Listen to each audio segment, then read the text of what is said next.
Have no fear, Skyfire's here!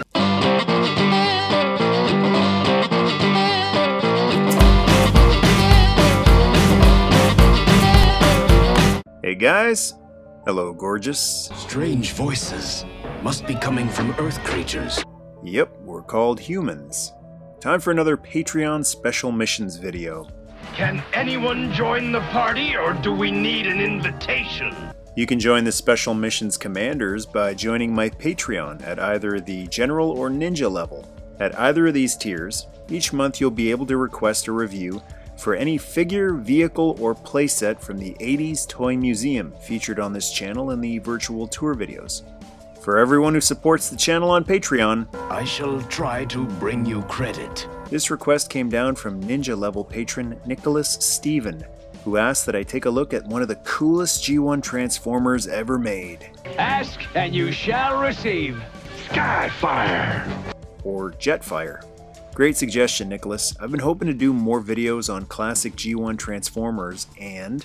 Skyfire is an excellent catch! Released in 1985 as part of the second wave of Transformers, Jetfire was the biggest Transformer up to that point. His name is Skyfire! Right, that whole issue. Let's address that. The toy, named Jetfire, wasn't actually designed by Takara like most of the other Transformers. It was a redeco of the Takatoku toys Robotech/Macross VF-1S Super Valkyrie. Hard to imagine these days, but Transformers wasn't as huge then as they are today, so it wasn't a big deal for Hasbro to license out designs from other companies to include it in their toy line. Hasbro had no issues including Jetfire in their North American toy line and planned on featuring him on the Sunbow animated series as well. But seeing as how most of the Transformers were designed by Takara, and Takara couldn't release Jetfire in Japan because the Robotech toys were a direct competitor there, Jetfire's design was altered on the Sunbow cartoon, so that if Takara chose to air the show in Japan, there wouldn't be a conflict of interest. And since the design had changed so much for both the robot and jet modes, from toy to show, the name was changed from Jetfire to Skyfire, either to avoid claims of false advertising, or to create more distance from the toy in the event that Robotech rights holder Harmony Gold ever sought legal action over the character's inclusion in the show. The character looked the same in the G1 Marvel comic as he did on the show, although interestingly enough, he retained the name Jetfire in the comics, just to make the whole Jetfire/Skyfire thing even more muddled. Okay, onto the box. This here's a reproduction of an original G1 Jetfire box, and it's huge! It was the biggest Transformers box up to that point, but it wouldn't keep that title long as Omega Supreme would be released later that year. I never had one as a kid because of the price, but also because he was hard to find. Since he was the biggest new bot of the line and had the crossover appeal for Robotech fans, he was one of the hardest Transformers to find in my area next to Optimus Prime. The box is huge if you're an adult, but imagine picking it up as a kid in a toy store. I couldn't wait to get him for my birthday later that year, but by the time it had rolled around, Jetfire was nowhere to be found. I circled half the globe searching for him, but he was gone. I wasn't able to add one to my collection until a few years ago on eBay. And now, millions of Earth years later, you have found him. And he's just as awesome today as I imagined him being all those years ago. The box features some great artwork of Jetfire and shows off some accessories. And my favorite part, the back. This is my favorite piece of G1 back of the box art, and it's at its biggest on the back of this box. The tech specs flesh out the character as usual. Despite his sleek design and firepower, Jetfire is at heart a scientist. His bio reads, Function, Air Guardian. Among mysteries of science lies the key to victory. Swiftest Autobot, daring in battle. Believes victory will come via technological advancement. Adds wing scramjet modules and liquid hydrogen fuel tanks to escape Earth's gravity. Flies halfway around the world in 30 minutes. Carries 4 particle beam cannons and heat-seeking photon missiles. Prone to mechanical failures due to advanced technology. Sometimes the characters on the show didn't adhere to the bio described on the tech specs, but Skyfire on the show was in fact a scientist. although he did seem to warm up to fighting after a while. The tech specs also reveal his statistics with the classic G1 decoder. He's one of the fastest and smartest Autobots, and courageous as well. I always thought that was great, how the heroes, the Autobots, could have low courage. It made them realistic soldiers. Not every fighter is there because he wants to be. But being that Jetfire is a scientist, courage only seems logical when facing the Decepticons.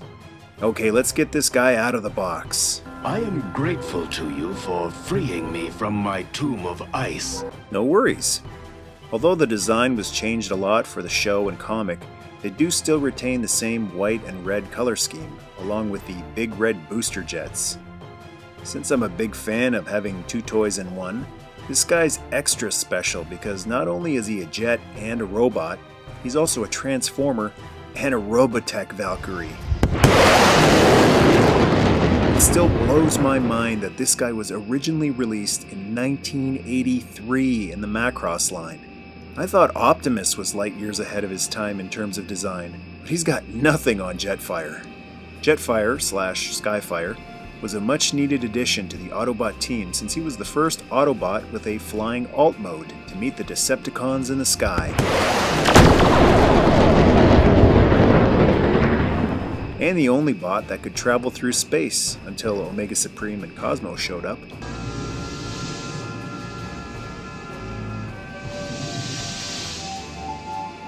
One thing the design doesn't have that most Takara designs did though, was a working cockpit.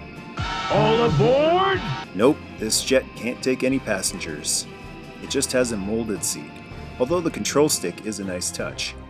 But you can't place a Diaclone-sized pilot inside like the G1 Seeker jets. He's got some back tail fins, but he can't use them while the booster jet is mounted. I can now! Once the booster is removed, this back section can flip down and the tail fins can be flipped up. It makes it look a bit more like a regular Earth jet, but I prefer the look with the booster jets on. He's one of the biggest bots of the line, but much like G1 Skids, he gets a little more compact in vehicle mode. He's not all that much bigger than a G1 Starscream in jet mode. He's got some great working landing gear, 3 individual spring-loaded wheels that click securely in place. And these back ones even have these white tabs that cover up the gaps. You just pull these black switches and they spring out with vintage 80s power.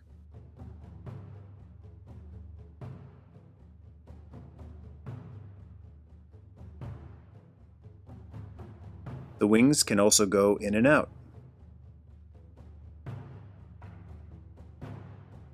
Missing from this one is the infamous gun clip that allows you to attach his rifle onto him in jet mode. I think he looks souped up enough without it though. As gorgeous as his jet mode is, there's much more than meets the eye. I can transform too!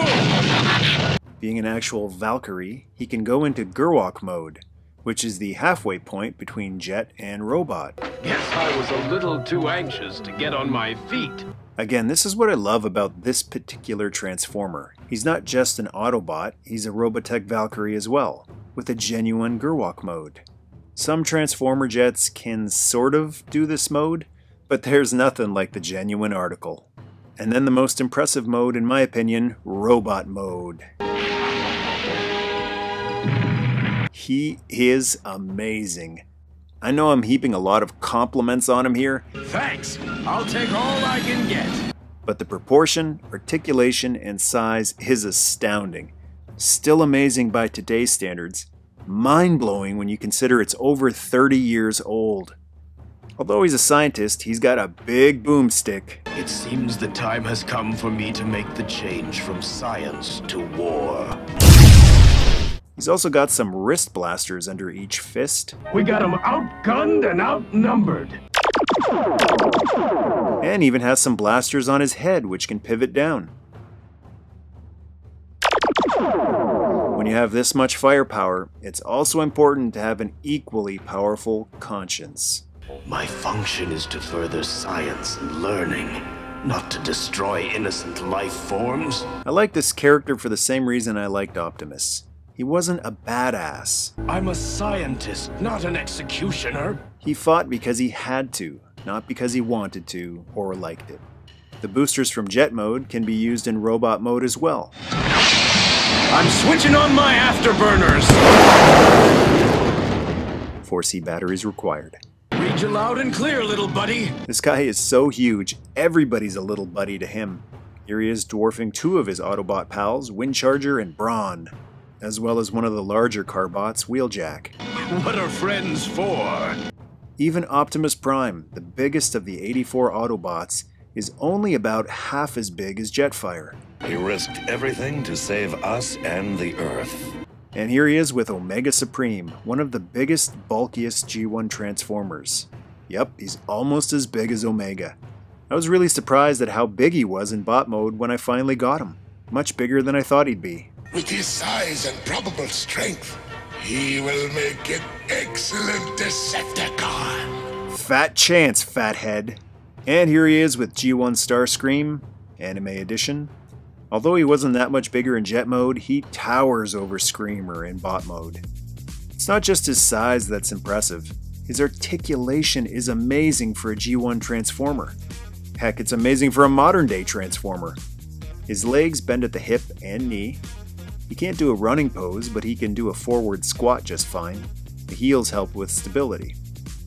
His head moves left and right. The arms are especially impressive. They move up and down, bend at the elbow, and have an elbow swivel. He's got the range of an 83 G.I. Joe figure. Holy hellish illuminator! How many G1 Transformers can do a double bicep pose? Amazing! Most Transformers have holes in their fists to hold their weapons. Since he's not an actual Takara Transformer, he's only got one hole in one of his fists, and it's not a circle. It's the shape of his rifle handle, which holds it securely and keeps it from twisting to the wrong direction. As in Jet mode, the red pieces are removable in bot mode, but I prefer to keep all of that stuff on. Due to his size, they add much needed bulk to fill the figure out, and the leg armor is a bit tricky to remove. You don't want to apply too much pressure to 30-year-old plastic if it doesn't freely pop off. If you're tired of your Autobots being sitting ducks for Decepticon jets, Jetfire is your aerial equalizer. Uh-oh! Struggle upstairs! That's my specialty! Where are you, traitor? Butt out, deceptive bum!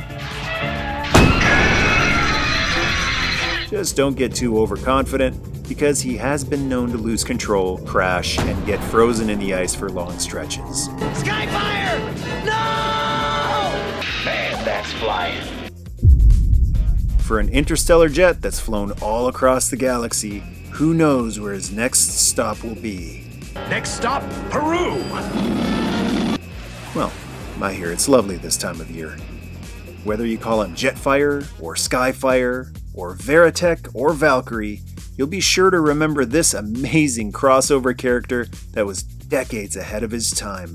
We shall remember you, Skyfire. We shall remember. Thanks to Nicholas Stephen for the request, and to all the patrons for your support. If you'd like to support the channel as well, head over to the Patreon page listed in the show notes.